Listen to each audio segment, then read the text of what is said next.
जो हर मौसम बदलने पर एलर्जी या सांस की तकलीफ को महसूस करते हैं और उन समस्याओं से जूझते हैं। देखो, संदेश मेरा यही है कि जो चीजें कफ को बढ़ाने वाली हैं, जब प्रकृति चेंज में होती है, ठीक है, जब सीजन चेंज होने वाला होता है, तो जो कफ वर्धक आहार विहार हैं उनको ना लें, ठीक है। दूसरी चीज, मास्क का यूज जरूर करें जब आप डस्ट के साथ एक्सपोजर में हैं।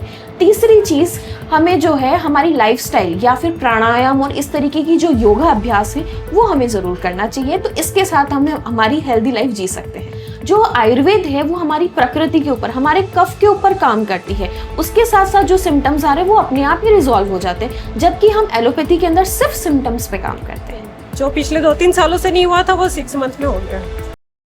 नमस्कार, राम राम गमगनीसा, मैं अंकित मिनारिया और जल को मेवा न्यूज चैनल में आपका हार्दिक स्वागत है। आज आप उदयपुर डॉक्टर शारदा आयुर्वेदा हॉस्पिटल जो कि उदयपुर में स्थित है बट आया हाँ आपना लारे मौजूद है डॉक्टर जिगीशा कुंपावत मैडम।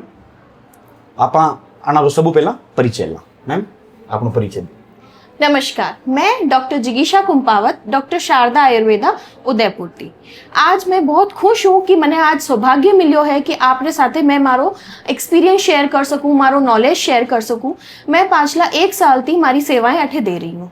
अस्थमा और या जो मौसमी एलर्जी है इसका बारे में एक बार माना जितना भी दर्शक है उन्होंने बताओ कि यह जो अस्थमा और मौसमी एलर्जी जो लोग परेशान है ना, दो में डिफरेंस कही है। अच्छा, देखो, दोनों बीमारियां बहुत ही अलग हैं। सबसे पहले अगर हम बात करें अस्थमा की, तो अस्थमा में ये देखा जाता है कि हमारे जो एयरवेज हैं, श्वसन नली जिसे कहा जाता है, उसके अंदर बहुत ज्यादा इन्फ्लेमेशन होता है, उसके अंदर रेडनेस और स्वेलिंग हो जाती है, जिसकी वजह से हमें सांस लेने में दिक्कत होती है। दूसरी तौर पे जो कि है हमारा एलर्जिक राइनाइटिस या कि ब्रोंकाइटिस जिसे हम कहते हैं, उसमें ये होता है कि हमारा इम्यून सिस्टम जो है वो हमारी बॉडी के साथ बहुत ज्यादा जो आउटर सब्सटेंस जो रहते हैं, जिसे हम आप एलर्जेंट भी कह सकते हैं, जैसे धूल, मिट्टी, धुआं, ये सारी चीजों से हाइपर सेंसिटिविटी होने लग जाती है, जिसकी वजह से छींके आना, नाक से पानी बहना, आंखों में लालिमा सा दिखना, हेडेक सा होना, ये सारे लक्षण देखने को मिलते हैं। मैडम, सीजन बदलते ही कुछ लोगों को सांस की दिक्कत, छींके, खांसी ऐसी कुछ बीमारियां शुरू की हो जाती है। देखो, शुरू होने का जो मेन कारण है वो हमारे एलर्जेंट्स हैं। एलर्जेंट्स में क्या क्या हो सकता है? पोलांकण होते हैं, पोलन ग्रेन्स जिसे कहते हैं, क्योंकि जब मौसम बदलाव पे होता है तो जो बहुत ज्यादा फसलें होती हैं वो भी चेंज होती हैं, उससे उत्पन्न होने वाले जो पोलन ग्रेन्स होते हैं वो एक कारण हो सकता है। दूसरा डस्ट हो सकता है, इसके अलावा धूल धुआं हो सकता है। इस तरीके की चीजें जो है एलर्जिक राइनाइटिस या फिर ब्रोंकाइटिस का कारण होती है। मैडम, जैसा आपने बताया कि धूल धुआं भी हो सकता है, जी। तो धूल धुआं और प्रदूषण का इन बीमारियों पर कितना प्रभाव पड़ता है? इन बीमारियों के ऊपर 100% जो है वो प्रभाव पड़ता है। कारण ये हमारी बॉडी के लिए ये एलर्जेंट होते हैं, हमारा इम्यून सिस्टम इनको जो है अपना दुश्मन मानने लग जाता है और उसके साथ एक हाइपर सेंसिटिविटी रिएक्शन हमारी बॉडी में चलती है, जिसके कारण ये लक्षण देखने को मिलते हैं। मैडम, आयुर्वेद के अनुसार अस्थमा और एलर्जी का मूल कारण क्या माना जाता है? देखो, मूल कारण की अगर हम बात करें तो दोनों ही जो डिजीज हैं वो अलग हैं, ठीक है, बट एक चीज जो कॉमन है इन दोनों बीमारियों के अंदर वो है हमारी प्रकृति के अंदर जो है कफ। इन दोनों बीमारियों के अंदर जो है कफ बहुत ज्यादा बढ़ जाता है। मैडम, क्या आयुर्वेदिक उपचार से अस्थमा और मौसमी जो एलर्जी है उसको लंबे समय तक नियंत्रित किया जा सकता है?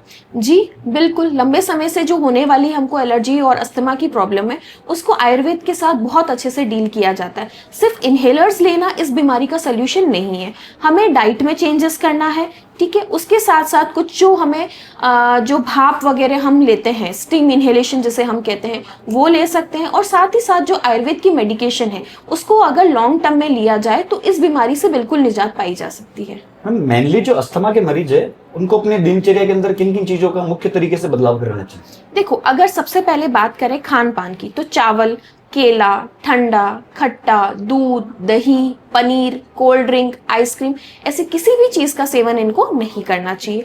दूसरी चीज, जब भी मौसम जो है बदलाव पे होता है तो कोशिश करें जब वो धुआं, डस्ट या किसी चीज के कांटेक्ट में आने वाली प्लेसेस पे जाते हैं तो उस टाइम पे मास्क लगा लें, वो ज्यादा बेटर ऑप्शन है।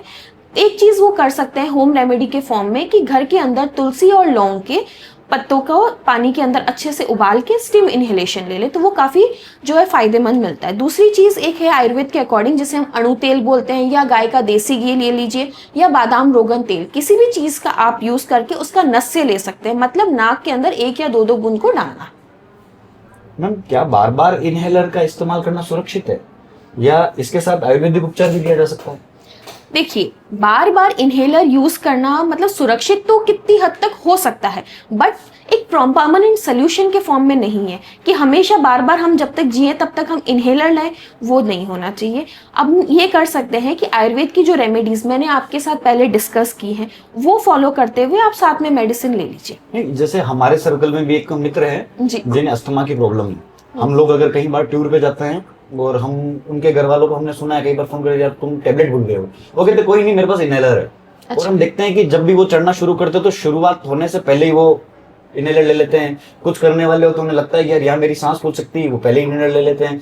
मतलब उन्होंने अपनी पूरी जिंदगी को एक तरीके से डिपेंड कर दिया है उस इनहेलर पे कि ये है तो मैं हूँ। नहीं, आयुर्वेद मेडिसिन के साथ हमारी जो इनहेलर की डिपेंडेंसी है वो 90 to 100% तक कम हो जाती है। मेडिसिन को समय जो है वो लंबा लेना पड़ता है, बट डिपेंडेंसी बिल्कुल खत्म हो जाएगी। अच्छा, आयुर्वेदिक और एलोपैथिक इन दोनों में मान सकते हैं अपन कि आयुर्वेदिक जो है वो कहा भी जाता है और एक्चुअली है कि वो किसी भी बीमारी को जड़ से खत्म करता है जी। और एलोपैथिक वो है कि वो किसी भी बीमारी को कंट्रोल करती है, जड़ से खत्म नहीं करेगी। वही है, एलोपैथी जो है वो सिम्टोमेटिकली ट्रीट करना चाह रही है। जैसे मैंने आपको बताया कि इन दोनों बीमारियों के अंदर मूल कारण हमारा कफ है। जो आयुर्वेद है वो हमारी प्रकृति के ऊपर, हमारे कफ के ऊपर काम करती है। उसके साथ साथ जो सिम्टम्स आ रहे हैं वो अपने आप ही रिजॉल्व हो जाते हैं, जबकि हम एलोपैथी के अंदर सिर्फ सिम्टम्स पे काम करते हैं। अच्छा मैम, क्या सिर्फ घरेलू उपचार का इन बीमारियों से इलाज हो सकता है या अगर समय पर इलाज ना कराया जाए तो इनसे क्या गंभीर समस्या हो सकती है? देखो, घरेलू उपाय से, सिर्फ घरेलू उपाय से इस बीमारी का इलाज नहीं हो सकता है। जैसे कि मैंने आपको समझाया, चावल, केला, खट्टा, दूध, दही, paneer, cold drink, ice cream seven ना करें। दूसरी चीज, स्टीम इनहेलेशन ले सकते हैं। तीसरी चीज जो नस्य कर्म मैंने आपको बताया वो फॉलो कर सकते हैं। इससे ये है कि सिर्फ मेंटेनेंस रह सकता है, बट अगर इस बीमारी का इलाज करना है तो हमें मेडिकेशंस लेनी ही पड़ेंगी। साथ ही साथ अगर इसके कॉम्प्लिकेशंस की बात की जाए तो अगर अस्थमा बहुत ज़्यादा है और ट्रीट नहीं किया जाता है तो रेस्पिरेटरी फेलियर हो सकता है। इसके साथ साथ क्या होता है कि हमारे एयरवेज के अंदर बहुत ज़्यादा चेंजेस आने लग जाते हैं, सीवियर अटैक्स आना शुरू हो जाते हैं। तो इस तरीके की कॉम्प्लिकेशंस हमें देखने को मिल सकती है। एक अंतिम सवाल नहीं कह सकते हैं, अंतिम राय हमारे दर्शकों के लिए, इस मेवाड़ की जनता के लिए, इस देश की जनता के लिए आप आखिर में अपनी राय दे दीजिए कि इस देश के जितने भी मरीज हैं, चाहे वो जनता है, मरीज हो ना हो, इन बीमारियों से बचने के लिए भी कई सारे उपाय होते हैं। आप क्या कुछ कहना चाहेंगे? इस इंटरव्यू को यही विराम देंगे। आपके अंतिम, देखिए, मैं पर्टिकुलरली सिर्फ अस्थमा से रिलेटेड नहीं बोलना चाहूँगी। मैं ये बोलना चाहूँगी हमारे देश के युवाओं से, हमारे देश के जो बुजुर्ग वर्ग हैं उन सब से, कि हमें सिर्फ बीमारी पे काम तब नहीं करना है जब हमें लक्षण देखने को मिल रहे हैं। हमें काम तब से करना है जब से हमको कुछ लक्षण नहीं है। आयुर्वेद जो साइंस है वो ये कहती है कि अगर आयुर्वेद साइंस सिर्फ आपकी जो मैं बता रही हूँ ना मरीज के लिए नहीं है, हमारी लाइफ जो हेल्दी लाइफ जीनी है उन सबको बताने के लिए ये साइंस है। ठीक है, तो सब में यही है। सबसे पहली चीज जो है, हमारी डाइट बहुत अच्छी होनी चाहिए। जो आजकल मार्केट में बहुत ज्यादा फ्राइड को खाने का और बहुत ज्यादा जंक फूड खाने का, प्रोसेस्ड फूड खाने का एक चलन सा बन गया है और हमारा जो पुराना खान पान का तरीका हम भूल चुके हैं, हमें उसको वापस से रिवर्ट बैक करना बहुत ज्यादा जरूरी है। और जिस तरीके से आजकल बहुत ज्यादा सिडेंटरी लाइफस्टाइल हो गई है कि सिर्फ 9 to 5 ऑफिस वर्क कर रहे हैं, हम खाना खाते कुर्सी पे बैठ रहे हैं, कुछ काम नहीं कर रहे हैं, इस तरीके की लाइफस्टाइल को हमें अवॉइड करना है। वर्क करना हमारा जीवन का एक एसेंशियल पार्ट है, उसको हम छोड़ नहीं सकते हैं, बट कोशिश करें कि आप अपनी सुबह की शुरुआत इस तरीके से करें कि कम से कम 45 मिनट्स to 1 hour अपनी पर्सनल फिजिकल एक्टिविटी के लिए जरूर दें।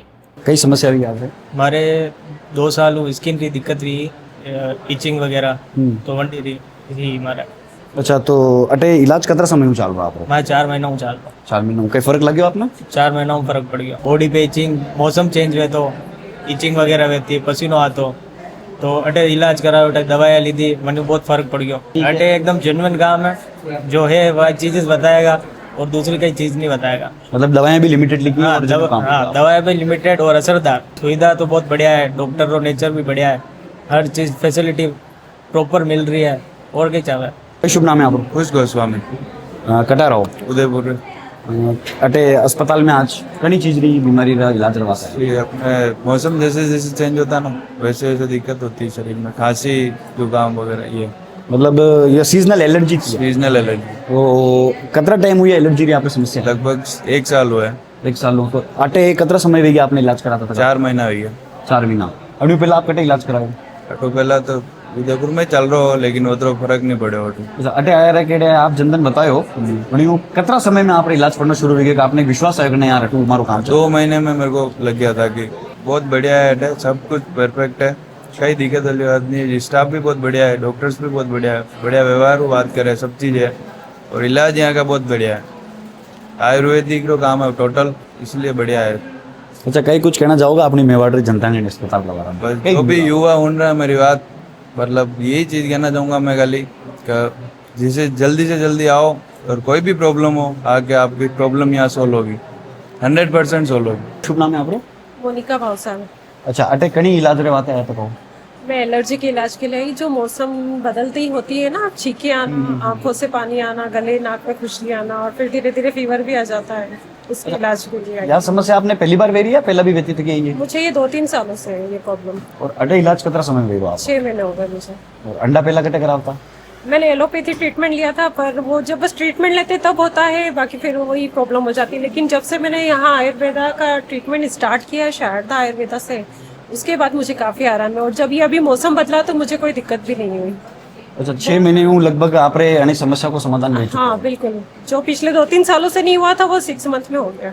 अच्छा एक 6 मंथ तो ये अभी वेदर बदला तो पता चला, बाकी हो सकता है उससे पहले ही आराम पड़ गया होगा। पेशेंट्स ने हैंडल करवारो तरीको वे कि वे लगभग थोड़ो एक चिड़चिड़ा तरीको हूँ, एक डांट वाला तरीको हूँ उन्होंने घेरता रहे है और एक अटेजा स्थिति है कि पेशेंट्स ने कतरो हैंडल करना है तो वहाँ को डॉक्टर्स को जतरा भी स्टाफ है वहाँ का स्वभाव में आपने कई परिवर्तन लाओ? नहीं, बहुत हेल्पिंग नेचर है सबका, बहुत कोऑपरेट करते हैं और बहुत अच्छे से सारी बातें सुनते हैं, समझते हैं पेशेंट को क्या प्रॉब्लम है, बहुत अच्छे से उसको सुनेंगे, समझेंगे और फिर उसके बाद मतलब पेशेंट भी सेटिस्फाइड हो जाता है यहाँ आने के बाद कि हाँ मुझे सुन लिया डॉक्टर ने। बाकी बहुत सी जगह क्या होता है कि डॉक्टर सुनते ही नहीं है, सुनते ही नहीं है तो पेशेंट सेटिस्फाइड होते नहीं है और मतलब आधी बीमारी आपकी तो अगर डॉक्टर अच्छे से ट्रीट करते हैं तो आप आधे वैसे ही ठीक हो जाते हो। अच्छा अपने मेवाड़ की जो जनता है वहाँ ने कई सलाह देना चाहोगे अस्पताल के बारे में कई रिव्यू आप यही ताकि कहूँगी कि यहाँ शारदा आयुर्वेदा में आइए, ट्रीटमेंट लीजिए, बहुत अच्छा ट्रीटमेंट है और काफ़ी आराम पड़ा, मुझे पर्सनली बहुत आराम पड़ा है और भी जिन्होंने मुझे भेजा, जिस फ्रेंड ने मुझे भेजा है उससे भी काफ़ी आराम पड़ा है। हाँ भाई साहब कई शुभ नाम है सर मेरा नाम है प्रदीप शर्मा। कहीं इलाज रवाते आए हो? देखो मैं हूँ उदयपुर का रहने वाला हूँ, शहर का यहीं का, और मेरे को क्या अस्थमा की प्रॉब्लम थी, चलने में फिरने में कभी उतार चढ़ाव में होता, तकरीबन 5-6 वर्षों से पूरी दिक्कत थी। तो कोई इलाज भी करवाया लेकिन इतना फ़ायदा नहीं होता था। तो फिर किसी ने मेरे को सजेस्ट किया, मेरे मिलने वालों ने, मेरे मित्र है उन्होंने कि भाई उदयपुर में आयुर्वेदा है, शारदा आयुर्वेदिक क्लिनिक। तो यहाँ पे आने के बाद में फिर मेरे को इलाज में फ़र्क पड़ा और दूसरी बात यहाँ पे दवाइयाँ भी है वो यहीं से मिल जाती है। तो उसके बाद मेरे को पहले तो मेरे को ये पंप भी लगाने के लिए कहा था लेकिन यहाँ पे ऐसी कोई बात नहीं, पंप वगैरह भी जो लगाया था वो भी मेरा बंद हो गया, अब कोई दिक्कत नहीं मेरे को। तो मैं ये कहना चाहता हूँ कि अगर कोई इसको देख रहा है जैसे कि ये वीडियो है तो यहाँ पे आए, यहाँ का स्टाफ है वो भी हेल्पिंग नेचर का है और सभी प्रकार की सुविधा यहाँ पे मिल जाती है, इसलिए आए और इलाज करें, एक बार देखेंगे तो पता चलेगा। जी अच्छा आपने यहाँ अस्थमा समस्या कतरा समझ में मेरे को 5-6 वर्षों से अटे इलाज रो फर्क पड़ो 50% फर्क है। 50% फर्क है यहाँ पे।